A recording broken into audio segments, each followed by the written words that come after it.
امریکہ چاہتا ہے کہ میں مذاکرات بھی کروں، اپنی مرضی کی ڈیمانڈ بھی رکھوں، ان کو اپنے سامنے سرنڈر بھی کرواؤں اور جیت کا اعلان کر کے چلا جاؤں اور دنیا کے بتاؤں کہ دیکھو میں نے اپنے مطالبات منوا لیے، میں جیت گیا، میں یہ میں وہ۔ لیکن ایران ایسا کچھ بھی ہونے نہیں دے رہا۔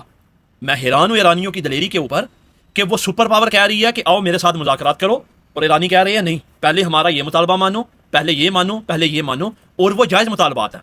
یعنی کہ ایران مذاکرات کے بدلے یہ تاثر نہیں دینا چاہ رہا کہ دنیا یہ سمجھے کہ میں سرنڈر کرنا ہوں۔ مذاکرات کب ہوتے ہیں؟ برابری کی بنیاد کے اوپر، جب دونوں کی بات کی طاقت ہوتی ہے، جب کچھ اپنے وہ مطالبات منواتے ہیں اور کچھ وہ مطالبات منواتے ہیں۔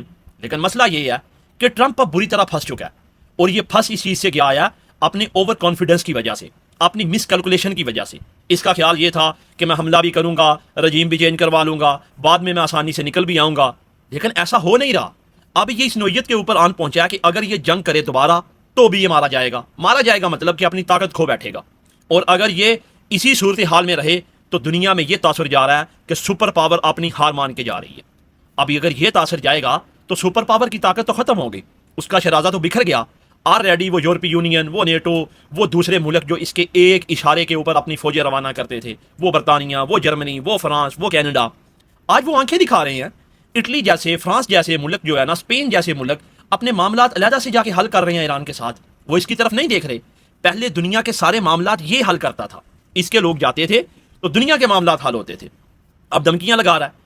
اب ایران کے اسپیکر جو ہیں، اسمبلی کے اسپیکر جو کہ مذاکرات کرنے کے لیے پاکستان آئے تھے، وہ کہہ رہے ہیں کہ ٹرمپ کہہ رہا ہے کہ مجھے یورینیم چاہیے افزودہ، مجھے میزائل چاہیے، ہم اس کو پھوٹی کوڑی بھی نہیں دیں گے، ہم اس کو اپنی چلی ہوئی گولی کا خول بھی نہیں دیں گے جو یہ مانگ رہا ہے، اور یہ ہم سے یورینیم ڈیمانڈ کر رہا ہے۔ اور یہی وہ چیز ہے جس سے مذاکرات اڑے ہوئے ہیں۔ امریکہ چاہ رہا تھا کہ میں آبنائے حرم اسٹریٹ آف ہارموز کی ناکہ بندی کر کے ان کے اوپر پریشر بنا کے رکھوں، یعنی کہ کوئی بھی جہاز نہ ان کے پورٹ پہ آئے نہ یہ جائے۔ اگر انہوں نے ناکہ بندی کی بھی ہوئی ہے تو وہ ناکہ بندی زائل ہو جائے گی، لیکن وہ ناکہ بندی کرنے کا بھی اثر نہیں ہوا۔ وہ ناکہ بندی کرنے کا اثر یہ ہوا ان کے اوپر کہ وہ مطلب جو ہے نا، ایران والوں نے مزید مذاکرات سے پیچھے ہٹنے کا فیصلہ کر لیا۔ ایران والوں نے کہا کہ یہ مذاکرات ہو رہے ہیں، یہ کوئی آپ مطلب جو ہے نا وہ سرنڈر نہیں کروا رہے۔ اب یہ دھمکیاں لگا رہا ہے کہ اگر تم نے مذاکرات نہ مانے تو میں آپ کے پاور سیکٹر تباہ کر دوں گا، میں آپ کے پل تباہ کر دوں گا، میں آپ کی جو ہے نا وہ آگ ہی آگ برسا دوں گا۔ تو ایران والے کہتے ہیں کوئی مسئلہ نہیں ہے، اگر آپ کرو گے تو یہ 5 ٹارگٹ ہمارے قریب ہیں، بحرین ہے، قطر ہے، سعودی ہے، امارات یا ان ملکوں میں جو اڈے ہیں، ہم ان کے پاور سٹرکچر کو تباہ کر دیں گے۔ اور آپ کو آلریڈی نہیں پتا کہ اس خطے کے اندر معیشت کے کیا حال ہوئے پڑے ہیں، کاروبار بند ہو رہے ہیں، اربوں کھربوں ڈالروں کی انویسٹمنٹ نکل رہی ہے۔ یہ ملک تو چل ہی پرامن ہونے کی وجہ سے رہے تھے۔ ان ملکوں کے لیے تو تاثر یہ تھا نا کہ یہ ملک پرامن ہے، قانون ہے، یہاں سیکیورٹی ہے، یہاں بدامنی نہیں ہے، یہ ملک کسی بھی جو ہے نا وہ بلاک کا حصہ نہیں بنتے۔ لیکن بلاک کا حصہ تو بن رہے ہیں۔ ان ملکوں میں انویسٹمنٹ جو ہے وہ باہر جا رہی ہے، اور وہ ایران جس کے اوپر حملے کیے جا رہے ہیں وہاں کی پبلک واپس اپنے ملک میں جا رہی ہے، رضاکاروں کی لسٹوں میں اپنا نام لکھوا رہی ہے، روزانہ رات کو سڑکوں کے اوپر نکلتے ہیں، ان کی عورتیں مرد بندوقیں اٹھا کے پھرتے ہیں، وہ الٹے اپنے ملک میں واپس جا رہے ہیں، ان کی معیشت پہ بھی کوئی اثر نہیں پڑ رہا، لوگوں کو بجلی مل رہی ہے، لوگوں کو تیل مل رہا ہے، لوگوں کو جو ٹوٹے گڑھ ہیں وہ واپس تعمیر کیے جا رہے ہیں، جو امریکہ نے تباہی کی تھی اس میں کافی سارا سٹرکچر جو ہے وہ مکمل ہو بھی چکا ہے، اور جو رہ گیا اس کے اوپر کام جاری ہے۔ اب ٹرمپ کو اپنی مس کیلکولیشن اور اوور کانفیڈنس کی وجہ سے وہ کچھ بھی نہیں مل رہا جو اس کو مطلوب تھا، جو یہ چاہ رہا تھا، یعنی کہ یہ اس خطے کے اس کا خیال یہ تھا کہ میں نے جو پہلا اٹیک کیا ایران کے اوپر، سپریم لیڈر کو شہید کر دیا، اب لوگ باہر آئیں گے، رجیم چینج کریں گے، تو جب رجیم چینج ہو گئی مجھے کچھ کرنے کی ضرورت ہی نہیں ہے، میں افزودہ یورینیم بھی لے جاؤں گا، تیل کے اوپر بھی قبضہ کر لوں گا۔ لیکن وہی لوگ جن کے بارے میں ٹرمپ کی یہ مس کیلکولیشن تھی کہ یہ نکلیں گے اور رجیم چینج کریں گے، وہ رجیم کے ساتھ کھڑے ہو گئے، وہ پاسداران انقلاب کے ساتھ بندوقیں اٹھا کے آگے کہ ہم لڑیں گے۔ اب وہی بات یہ مذاکرات کروانا چاہ رہا ہے کہ مجھے مذاکرات کے بدلے میں کچھ ملے۔ اگر مذاکرات کے بدلے میں نہ یہ میزائل ٹیکنالوجی کے اوپر کمپرومائز کروا پائے گا، نہ یہ افزودہ یورینیم لے کے جائے گا، نہ یہ اسٹریٹ آف ہارموز میں اپنی بدماشی قائم کر پائے گا، تو پھر آپ مجھے بتائیں کہ اس کی کیا کامیابی رہ جائے گی؟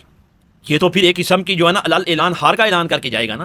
تو اگر یہ اس طرح چلا گیا تو اس کی طاقت کا رہا جو بچا ہوا شرازہ وہ بھی بکھر جائے گا، اور اگر یہ حملہ کرتا ہے تو پورے کا پورا خطہ تاریکی میں ڈوب جائے گا، کیونکہ دنیا نے ایران کی طاقت دیکھ لی ہے۔ اور ابھی بھی ایران کہتا ہے کہ میں نے اس خطے کے ملکوں کے اوپر وہ میزائل نہیں چلائے جو میں نے اسرائیل کے اوپر مارے ہیں۔ تو ابھی تو صرف ایران نے اپنے ڈرون ٹیکنالوجی کھیلی ہے یا چند میزائل ٹیکنالوجی کھیلی ہے، تاکہ کیونکہ ایران کی پلاننگ تھی جنگ کو لمبا لے کے جانے کی۔ ایران کے لیے جو چھوٹی جنگ ہے وہ نقصان دہ ہے، چھوٹی جنگ ان کے لیے فائدہ مند ہے کہ ان کے جناب 100 150 بمبار طیاریں آئیں، بمباری کریں اور چلے جائیں. لیکن ایران ایک بہت بڑا ملک ہے. ایران کا جو ہے نا وہ جغرافیہ وہ بہت مشکل ہے.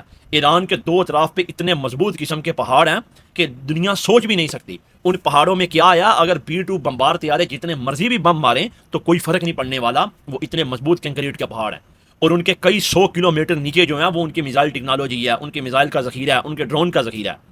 ایران کیا کرے گا؟ ایران کے پاس ٹھیک ہے ان کے طیارے آئیں گے، بمباری کر کے جائیں گے. ایران اس تمام خطے میں جو کہ امریکہ کی سیکیورٹی کے ساتھ جڑا ہوا ہے، 2 ڈرون ادھر چلا دے گا، 5 ادھر چلا دے گا، 10 ادھر چلا دے گا، 2 میزائل ادھر مار دے گا. اس کا اثر کیا ہوگا کہ پھر ان کو ان کا وہ چند ہزار کا ڈرون روکنے کے لیے لاکھوں ڈالروں کے میزائل چلانا پڑیں گے. کتنی دیر چلائیں گے؟ یہ امریکہ کتنی دیر تک چاہے پیسے لے کے ان کو دے رہا ہے، کتنا اسلحہ ان کو مہیا کر دے گا؟ حالانکہ وہ میزائل وغیرہ کو چند گھنٹوں میں نہیں بنتے، اس کے پیچھے ایک پورا مطلب طریقہ کار ہوتا ہے، ٹائم لگتا ہے وہ چیزوں کو بننے میں. تو ایران چاہ رہا ہے کہ ٹھیک ہے ہم تو تمہیں پھوٹی کوڑی بھی نہیں دیں گے، تم نے پاور پلانٹ تباہ کرنے ہیں کرو، کچھ بھی کرنا ہے کرو، لیکن جو کرو گے بدلے میں اس خطے میں جس ملک میں تمہارے اڈے ہیں ہم وہی کچھ کریں گے. اب امریکہ کرے تو کیا کرے؟ اتنا بڑا وہ رسک لے نہیں سکتا. آلریڈی اس کی جو ڈالر کی اجارہ داری ہے وہ رسک کے اوپر لگی ہوئی ہے. دنیا یہ باتیں کرنے شروع ہو گئی ہے کہ اب چائنیز یوان میں کام کرنا شروع کریں. وہ ممالک جن میں اڈے ہیں گلف کنٹریز وہ ڈالر مانگ رہے ہیں کہ دو، اگر نہیں ہے تو ٹھیک ہے پھر ہم اپنی جو ہے نا کام یوان میں کر لیتے ہیں. اب اگر یہی کام ہو گیا تو پھر تو موت ہو گئی، پھر تو معاشی نظام جو ہے ان کا ٹوٹ گیا، پھر تو اس کے بدلے میں کوئی دوسرا آ گیا اپنا نظام لے کے. چیزیں ٹرمپ کے لیے اتنی آسان نہیں ہیں. خطے میں جو کشیدگی ہے وہ مسلسل بڑھتی جا رہی ہے. چاہے پاکستان جتنی بھی کوششیں کر رہا ہے لیکن وہ کوششیں تب تک جو ہے نا وہ سود مند نہیں ہوگی. یا تو یہ ہو سکتا ہے کہ ایران سرنڈر کر دے، یا یہ ہو سکتا ہے کہ امریکہ کہے بھائی ٹھیک ہے معاملات یہاں سے ٹھیک ہے میں واپس جا رہا ہوں. لیکن ان دونوں میں اگر کچھ بھی ہو تو وہ دونوں کی جو ہے نا وہ دنیا میں ایک جو ہے نا وہ ان کی معیشت کی، ان کی طاقت کی، ان کی جغرافیہ کی، ہر چیز کی موت ہو جائے گی. لیکن کیا ٹرمپ اتنا بڑا رسک لے سکتا ہے کہ وہ چھوڑ کے چلا جائے یا دوبارہ حملہ کرے؟ تو میرا خیال ہے کہ یہ شاید بے وقوفی کر کے دوبارہ حملہ کرے گا. اور اگر اس نے حملہ وہ کیا جو یہ کہہ رہا ہے، پاور سٹرکچر، پل یا دوسرے معاملات، تو پھر یہ خطے کے اندر وہ تباہی شروع ہو جائے گی جو کہ آلریڈی آپ اس خطے کے ملکوں میں جو اٹیچ ہیں نا اس جنگ کے ساتھ، جن کے اوپر ایران نے میزائل مارے ہیں، آپ ان کی معیشت کو ذرا اٹھا کے دیکھیں کہ وہ کہاں سے کہاں آ گئے ہیں. وہ ملک ڈالر ڈیمانڈ کر رہے ہیں کہ بھائی ڈالر دو ہمیں. اور اگر ایسا ہو رہا ہے تو یہ بڑی الارمنگ سچویشن ہے. کن کے لیے؟ ان غریب پاکستانیوں کے لیے جو کہ ان ملکوں میں کام کر رہے ہیں. ان کے لیے معاملات بڑے خراب ہو گئے ہیں. روزانہ کی بنیاد کے اوپر مجھے بہت ساری خبریں ملتی ہیں، لیکن کیا کریں، کون سی خبر چلائیں؟ حقیقت کا آپ کو بھی پتہ ہے. جن کو نہیں پتا وہ تو پھر جانور سوئے پڑے ہیں. لیکن اثر جب غریب پہ پڑتا ہے نا تو اس کا چولہا بند ہوتا ہے.